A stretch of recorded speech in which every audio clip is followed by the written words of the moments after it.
Howdy everybody, we're back with some more RPG horror stories. Let's jump into our first story. First story is going to be from Bee's Nectar and is titled Player. Oh god, I just got yeeted.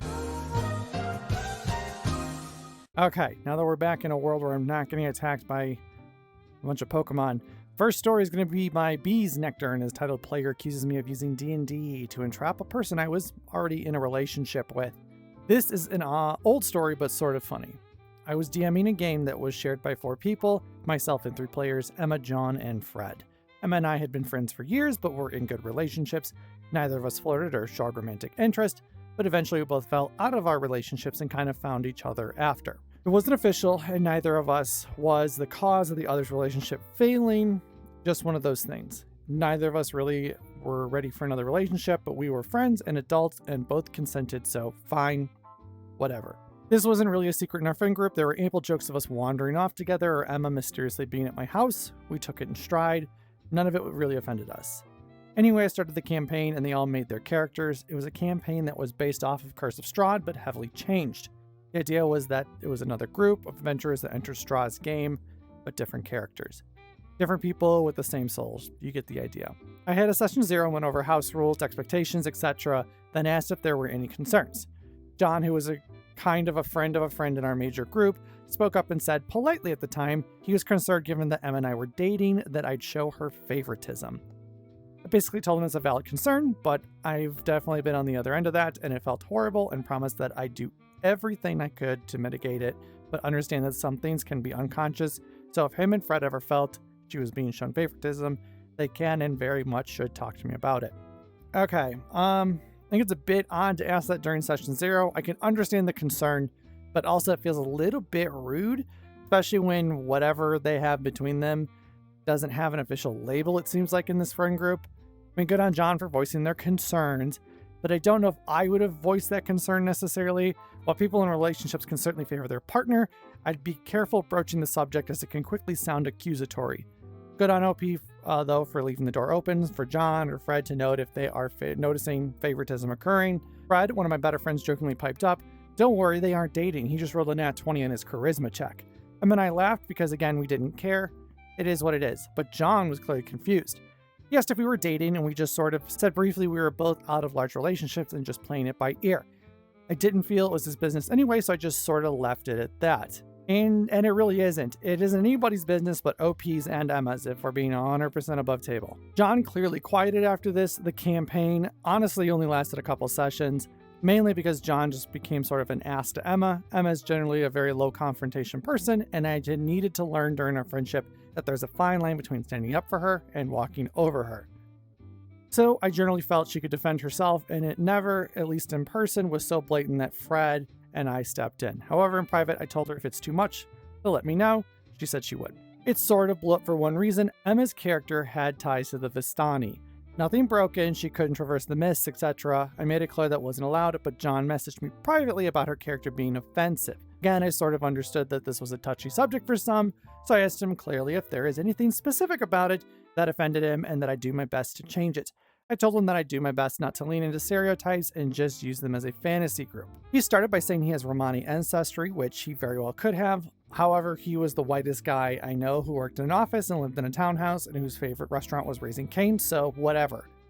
That's just me being snarky. People's ethnicity is not my place to judge, and I get that. Okay, good on OP for being open to asking Emma to change her character if her portrayal was coming off as problematic in any way, though kind of from the sounds of it, I don't really think it is. There's an argument to be made, though, that Vistani, which depending on your lore choice are either from Ravenloft, the Feywild, Shadowfell, or some mix of the three, are considered a traveling people, quote unquote, and may be inspired or based on gypsy culture. This doesn't mean that they are meant to be one-to-one, though, so someone playing a Vistani isn't necessarily doing a portrayal of Romani gypsies or a character that is based on Romani gypsies. It could just be them being somebody who travels. Could just be that. So again, I asked what I could change to help, and he said, I guess it's just annoying to see a promiscuous character flaunting those stereotypes.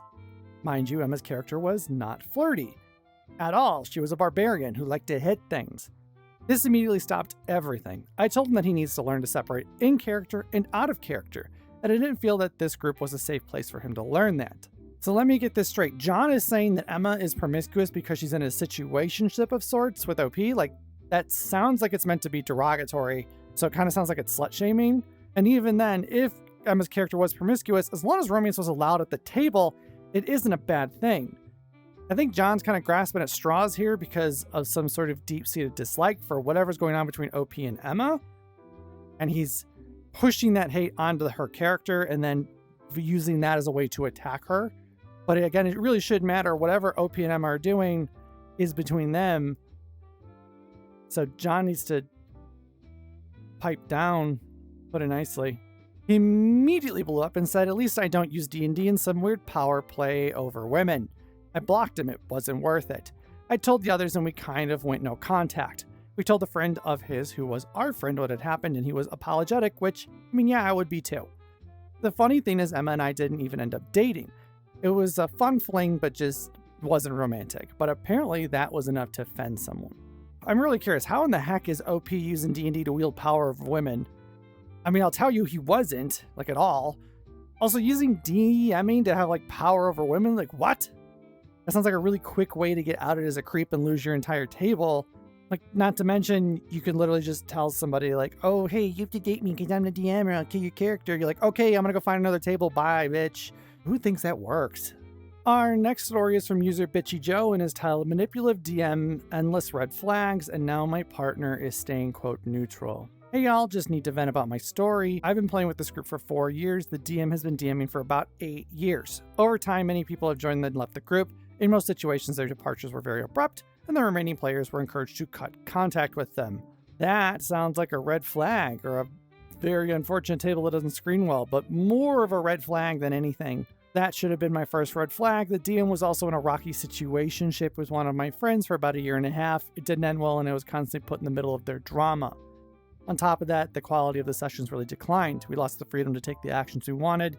For example, if we wanted to kill an enemy, they would magically disappear, or you would get railroaded by an even bigger BBEG.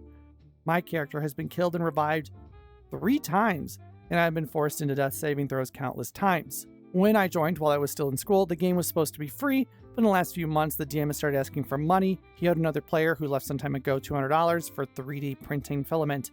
Okay, that's definitely a red flag there. I get maybe asking for money if a DM needs to buy supplies for the group or something, and that DM has been, like, really playing this, like, table long term, and this group has been together long term. But also that expectation shouldn't be levied on your players. Part of being a DM, fortunately or unfortunately, depending on your viewpoint, is having to be the one who ultimately ends up buying more materials to play a game than the other players. And that's because you're the arbiter of the game and you're ultimately running it. So you're expected to have the necessary info, or at least access to it, and then also have access as a way to play it, like their virtual tabletop. I personally consider it an investment when I buy whatever I need for DMing. So I personally don't charge my players, and I don't think I ever would. But again, that's me, because then even after that game's done, I own that stuff, so I can go and play at another table if I wanted to, or with another group. Like, it's not, then I don't have to, like, okay, game's over, I gotta hand everything back out to everybody so everything gets split up or people owe each other money. However, what really weighed on my decision to leave was the DM's poor mental health and the burden of being his personal therapist. He was diagnosed with depression, but stopped taking his medication after a month or 2 because he feels numb. After deciding to leave, I also realized he has an alcohol problem, which we never discussed because he knows I have family members who suffer from alcoholism. I messaged the veteran players privately to let them know I was leaving, and then I talked to the DM. After that, I sent a goodbye message in the main group chat saying that I would stay for a few more sessions to wrap things up. Because the DM doesn't have much else going on in his life, he viewed me leaving the game as our relationship ending.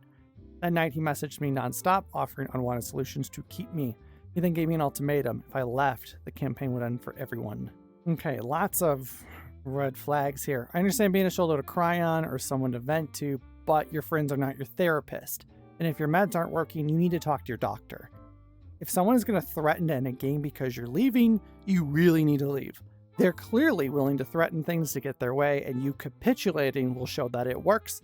So then they will repeat this behavior over and over and over ad nauseum, or until you finally crack and leave. I told the group about this as it felt very unfair to the people who have dedicated 5 hours a week to these sessions for years. The DM deflected and left the group chat. A few days later, he came back with a text saying, "I will never stop DMing," and proceeded to kick me out.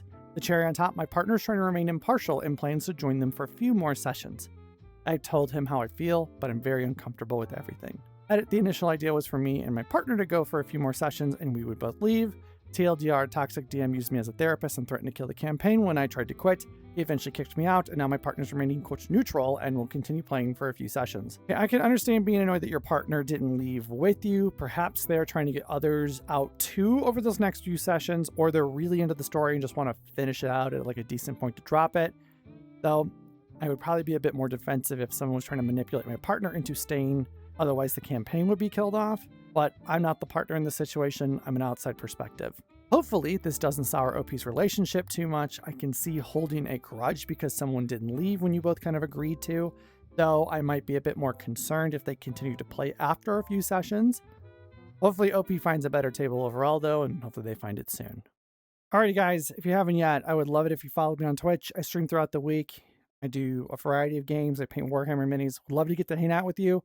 Links will be down in the description. Our last story this week is going to be from user Important Housing 6562 and is titled -1 Sanity Point for Being Gay. Hi, this is my first time writing here, so it won't be a masterpiece. Just so you know, I'm Brazilian. My story begins in school. It was common to have electives and clubs focus on RPGs. In one of these, a friend of mine ended up being the game master. The campaign was a homebrew of the paranormal system mixed with anime like Jujutsu Kaisen. To start, she said that nobody could have firearms, keep that in mind. I asked if it could be an FBI detective, and she said that nobody could have ties to the police, but then her friend arrives who conveniently could be an army general who, guess what, has ties to the police and coincidentally could have firearms. And that's where the problem arises. Nobody can have firearms or ties to the police, but her friend can? Not a great start. That's clearly DM favoritism. DMs don't do something like this. If you're going to ban firearms, ban them for everyone. No ties to law enforcement? Cool. No one can start with those ties to their character. Stuff like this will ruin a campaign and will help start a campaign off on the wrong foot, which you don't want to do. Well, the session started and it was actually quite fun. Note, she only conveniently said that no firearms were allowed in the middle of the session when I decided to use the firearm I told her I had. But she wouldn't miss the chance to take away my sanity. She could have just said I didn't have one, but no, she had to take away my sanity. After that, the campaign continued. Just an addendum. Remember I said that nobody could have firearms? That would be fair if it weren't for the fact that every NPC had firearms. Now, some information about my character. She was a lesbian woman, and remember that she was a lesbian. Now, imagine an unarmed woman against a bunch of heavily armed people. Unfair, right? That wasn't the only problem. Besides all that, I lost sanity for anything I did. I failed the test and broke a window, -1 sanity. Interacting with other players, -1 sanity.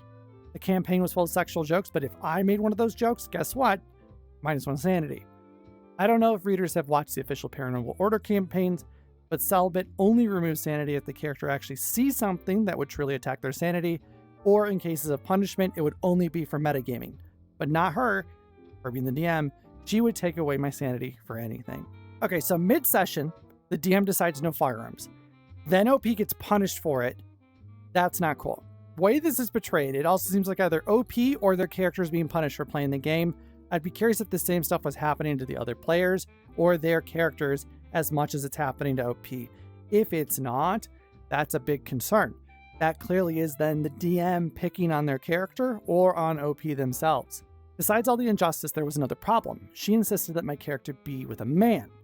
Even though it was explicitly clear to her that the DM character was a lesbian, she kept pushing male NPCs on my character, and she always refused. My character was friends with another player's character, and she wanted them to get together, but their relationship was more like Patrick and SpongeBob than anything romantic. But why? Because my character was a lesbian and the game master was a Seventh-day Adventist. Yes, you wanted the character to be as heterosexual as possible because of that, but the character wasn't.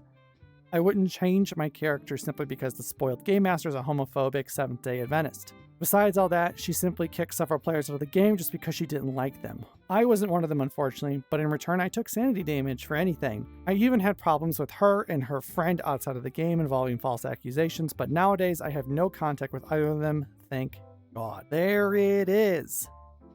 DM's a homophobe. Wild that they kept OP in the game though, perhaps because OP didn't make too much of a fuss or because OP themselves isn't LGBTQ+, they allowed them to remain and didn't kick them because they didn't like them. Either way, if you're dealing with something like this, don't be afraid to leave the table.